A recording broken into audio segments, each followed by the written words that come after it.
Hi అండి, నమస్తే. 9 months plus baby ఫుడ్ని కందిపప్పు, పెసరపప్పు, బియ్యము డ్రై రోస్ట్ చేసుకోవాలి. వీటిని కడగాలి. తర్వాత వీటిని ఒక 2 టైమ్స్ వాష్ చేసుకొని 10 నిమిషాలు నానబెట్టుకోవాలి. పక్కన పెట్టేసుకో. నేను ఎక్స్ట్రా వర్జిన్ ఆలివ్ ఆయిల్ వాడతాను పిల్లలకి. కొంచెం జీలకర్ర, కొంచెం వాము, అలాగే క్యారెట్, టొమాటో వేసుకొని మంచిగా మిక్స్ చేసుకోవాలి.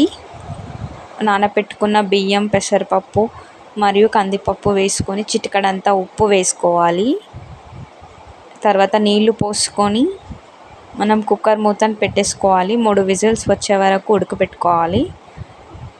ఈ ఉడికిన వాటిని స్మాష్ చేసుకోవాలి మెత్తగా. తర్వాత ఆవు నెయ్యి మాత్రమే వాడండి.